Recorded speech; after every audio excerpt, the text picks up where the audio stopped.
TCS நாளைக்கு வந்து Q3 earnings declare பண்ண போறாங்க. ஐடி ஸ்டாக்ஸ் பொறுத்த வரைக்கும் Q3ன்றது seasonally weak quarter. Main reason பார்த்தீங்கன்னா wage hike and variable pay out. So majority of the companies பார்த்தீங்கன்னா நவம்பர் டிசம்பரில் வந்து வேரியபிள் பே அவுட் ப்ரொவைட் பண்ணுவாங்க அண்ட் வேஜ் ஹைக் பண்ணுவாங்க. ஸோ சேலரி ரிவிஷன் பண்ணியிருப்பாங்க. ஸோ இது வந்து கம்பெனியோட ப்ராஃபிட்டபிலிட்டியை கொஞ்சமாக குறைக்கிறதுக்கு வாய்ப்பு இருக்கு.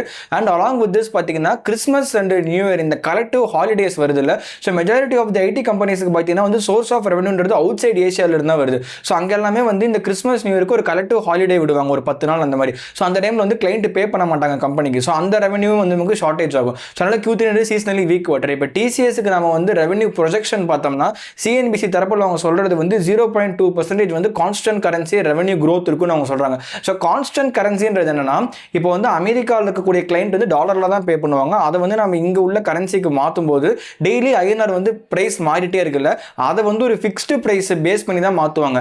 அந்த கான்ஸ்டன்ட் கரன்சி ரெவன்யூன்றது தான் இந்த meaning. So 0.2% constant currency revenue growth இருக்குன்னு அவங்க சொல்றாங்க.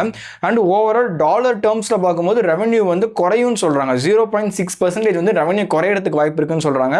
அண்ட் அலாங் வித் திஸ் பார்த்தீங்கன்னா மணி கண்ட்ரோலுடைய Q3 ப்ரிவியூ வந்து நான் ஒரு ஃபோட்டோ மாதிரி அட்டாச் பண்ணியிருக்கேன். அந்த ஃபோட்டோ செக் பண்ணி பாருங்க.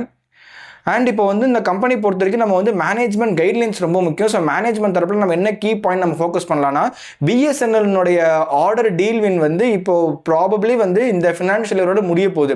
ஸோ BSNL பார்த்தீங்கன்னா 15,000 கோடிக்கு ஒரு ஆர்டர் டீல் வின் வந்துச்சு. அது வந்து இப்போ முடிய போகுது. ஸோ ஒரு major portion of the revenue வந்து இப்போ TCS கையை விட்டு போகுது. ஸோ இப்போ கோயிங் ஃபார்வர்ட் உங்களுக்கு வந்து மார்ச் குவார்டர் அண்ட் ஜூன் குவார்டரில் TCS ரெவன்யூ பயங்கரமாக ட்ராப் ஆகிறதுக்கு வாய்ப்பு இருக்கு. அண்ட் ஜெனரேட்டிவ் AI அது ரிலேட்டடான ப்ராஜெக்ட்ஸ் டீல் சைஸ் எந்த மாதிரி இருக்குன்னு சொல்லி அவங்க ஸ்டேட்மெண்ட் சொல்லுவாங்க. Along with this attrition rate, head count இதெல்லாமே டிஸ்கஸ் பண்ணுவாங்க. ஸோ இப்போ TCS மேனேஜ்மெண்ட் கமிட்டி ரொம்ப ஒரு கீ கைட்லைன்ஸாக இருக்க போகுது இப்போ அப்கமிங் டேஸ்க்கு.